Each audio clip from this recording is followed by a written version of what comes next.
Sahabat setia Go Word yang dikasihi Tuhan, Shalom. Hari ini adalah Jumat 1 Maret 2024. Kita mengawali bulan Maret dengan penuh rasa syukur. Hari ini juga adalah Jumat pertama di bulan Maret. Kita berdevosi kepada hati Yesus yang Maha Kudus. Dan jangan lupa, hari ini adalah hari pantang dan puasa kita. Jangan pura-pura lupa ya. Hari ini kita akan bersama-sama merenungkan firman Tuhan yang diambil dari Injil Matius 21 ayat 33 sampai 43, dilanjutkan ayat 45 sampai dengan 46. Kita siapkan hati kita. Terpujilah Kristus Tuhan, Raja mulia dan kekal. Begitu besar kasih Allah akan dunia ini, sehingga Ia telah mengaruniakan anaknya yang tunggal, supaya setiap orang yang percaya kepadanya beroleh hidup yang kekal. Terpujilah Kristus Tuhan, Raja mulia dan kekal. Tuhan bersamamu dan bersama rohmu. Inilah Injil suci menurut Matius. Dimuliakanlah Tuhan. Sekali peristiwa Yesus berkata kepada imam-imam kepala serta tua-tua bangsa Yahudi, "Dengarkanlah perumpamaan ini. Seorang tuan tanah membuka kebun anggur dan menanam pagar sekelilingnya. Ia menggali lubang tempat memeras anggur dan mendirikan menara jaga di dalam kebun itu. Kemudian ia menyewakan kebun itu kepada penggarap-penggarap, lalu berangkat ke negeri lain. Ketika hampir tiba musim petik, ia menyuruh hamba-hambanya kepada penggarap-penggarap itu untuk menerima hasil yang menjadi bagiannya. Tetapi para penggarap itu menangkap hamba-hamba itu, yang seorang mereka pukul, yang lain mereka bunuh, dan yang lain lagi mereka lempari dengan batu. Kemudian tuan itu menyuruh pula hamba-hamba yang lain, lebih banyak daripada yang semula. Tetapi mereka pun diperlakukan sama seperti kawan-kawan mereka. Akhirnya tuan itu menyuruh anaknya kepada mereka. Pikirnya, anakku pasti mereka segani. Tetapi ketika para penggarap melihat anak itu, mereka berkata seorang kepada yang lain, 'Ia adalah ahli waris. Mari kita bunuh dia, supaya warisannya menjadi milik kita.' Maka mereka menangkap dia dan melemparkannya keluar kebun anggur itu, lalu membunuhnya. Maka apabila tuan kebun anggur itu datang, apakah yang akan dilakukannya dengan para penggarap itu?"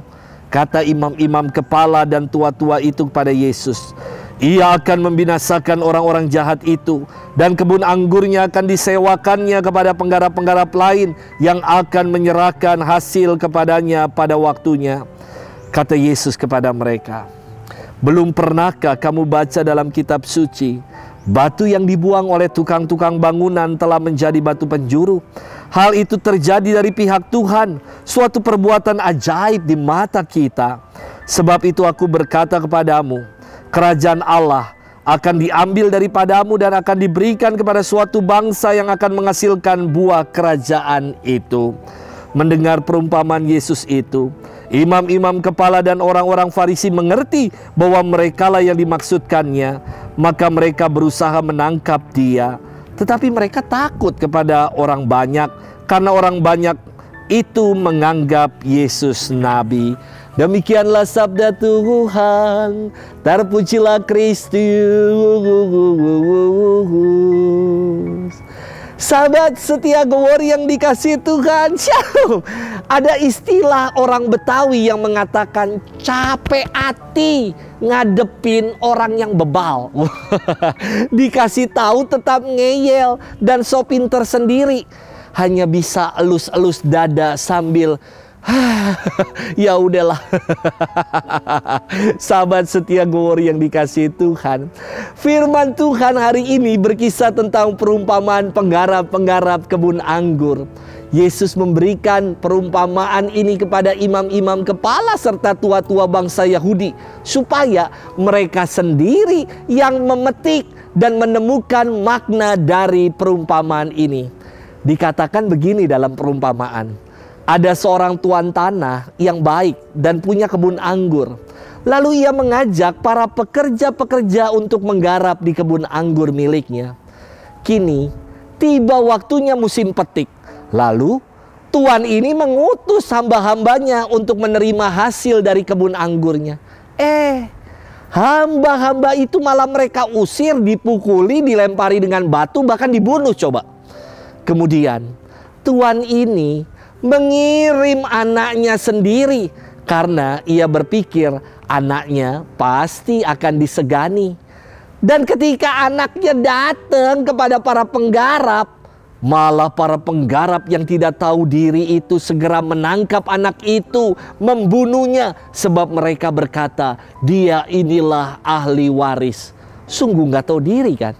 Dikasih hati minta jantung. Inilah perumpamaan para penggarap yang kurang ajar dan tidak tahu bersyukur.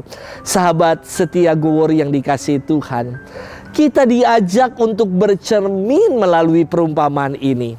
Allah telah memberikan kepada kita kebun anggur, yakni kehidupan yang baik untuk kita kelola, untuk kita garap, dan untuk kita pertanggungjawabkan kepada Allah pada akhirnya. Apakah kita telah mengelola, telah mengolah kebun anggur kehidupan kita ini dan hasilnya telah berbuah? Atau kita malah merasa ini hidup-hidup gua, ya urusan gua, ngapain gua peduli sama yang lain? Semoga kita tidak seperti itu.